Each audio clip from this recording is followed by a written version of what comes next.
Hey there.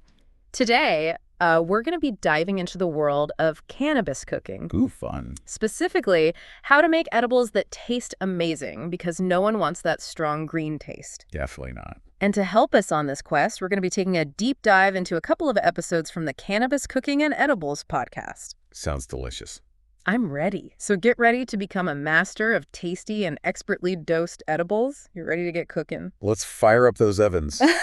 I am so ready to see what culinary secrets we uncover today. Okay, so first things first, our sources stress the importance of decarboxylation. Yes. To be honest, before these episodes, I always thought that word sounded kind of intimidating. Yeah, it's a mouthful. But it turns out it's just a fancy way of saying you need to activate your cannabis before cooking with it. Yeah, exactly. Think of it like this. Smoking automatically activates the good stuff. Right. But when you're cooking, you need to do a little pre-baking first. Makes sense. And they actually recommend a surprisingly wide range for this, anywhere between 220, 240 degrees F for about 30 to 40 minutes. Okay, so you don't have to be a total perfectionist about the temperature. Nope. That's a relief. Now, once we have our activated cannabis dosing is obviously a big deal, especially for newbies. What did our sources have to say about that? Well, their motto was, start low, go slow, Love that. which is sound advice in the edible world. For beginners, they recommend around 2.5 milligrams to 5 milligrams of THC per serving.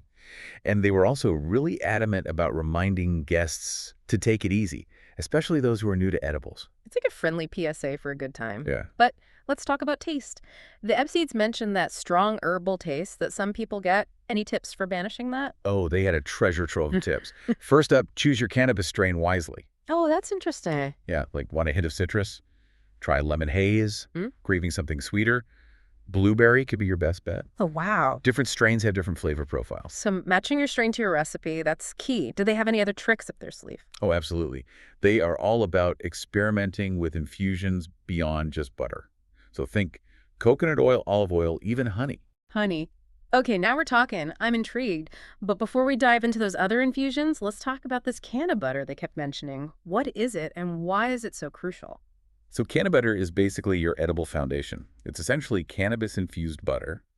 And they say it's the base for everything from classic cookies to savory dishes. And they even shared a super simple recipe. Butter, decarboxylated cannabis, there's that word again, and water, all simmered low and slow for a couple of hours. Okay, that sounds surprisingly doable. It's amazing how many possibilities open up once you have that cannabutter base. Right. And speaking of possibilities, they shared a recipe for cannabis-infused pumpkin spice cookies that had me ready to preheat my oven. Ooh, pumpkin spice, my weakness. Did they mention anything about adding chocolate chips? Because honestly, what's better than pumpkin spice ND chocolate? They did. They even suggested walnuts as another delicious add-in.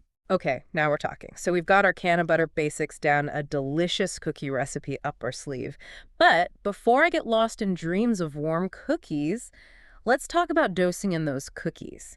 How do you even begin to figure out how much THC is in each one?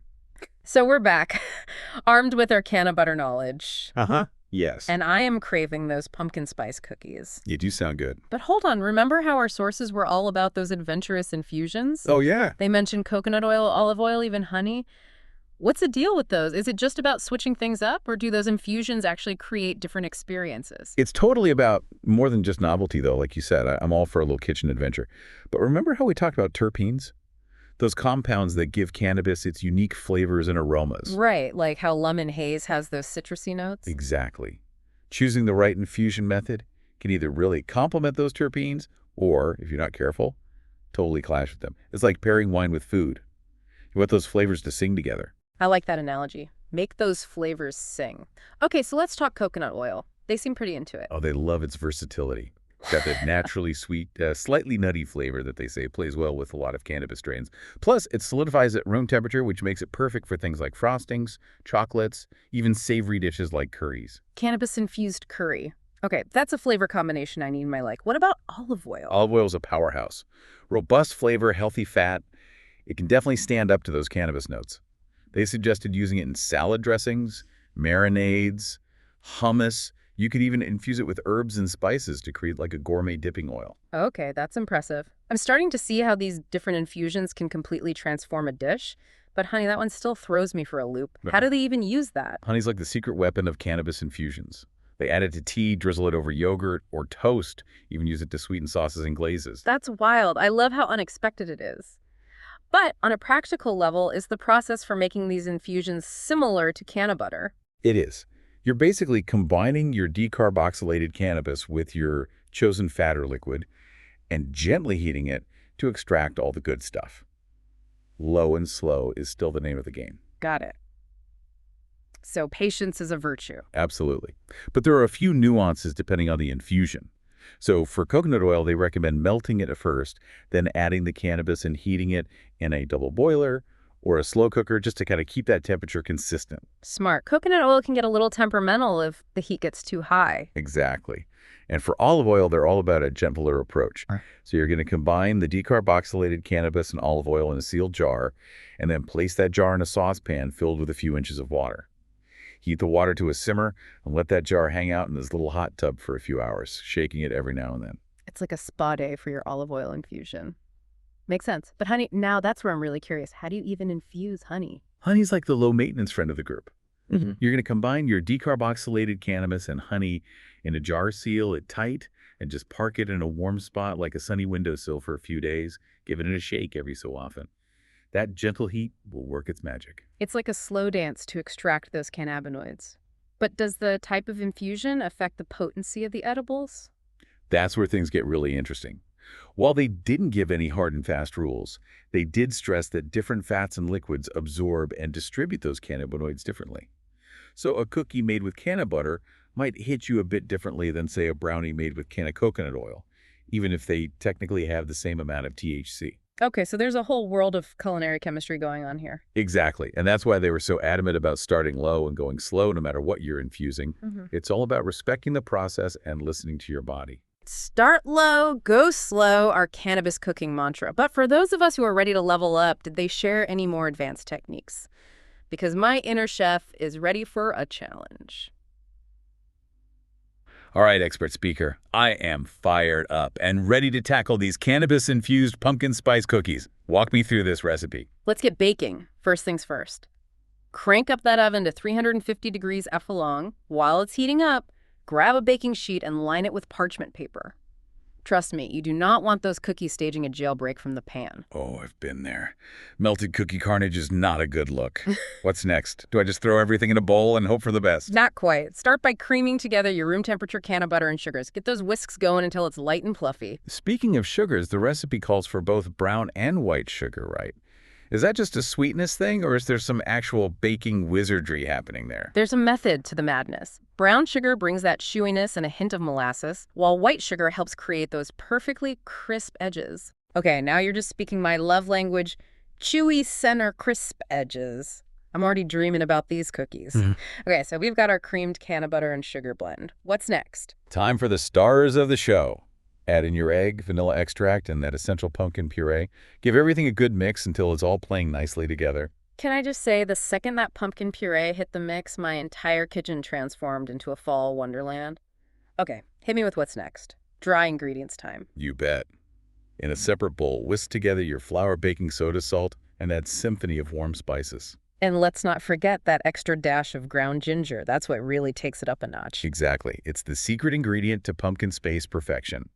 Now take those dry ingredients and slowly add them to your wet mixture. Mix it just until it comes together. No need to go overboard. Remember, we're aiming for soft and chewy, not tough and overworked. Oh, you know me too well. Nobody wants a cookie that fights back. So we've got our dough. It's perfectly mixed, time to bake right. Almost. Now's where things get really fun.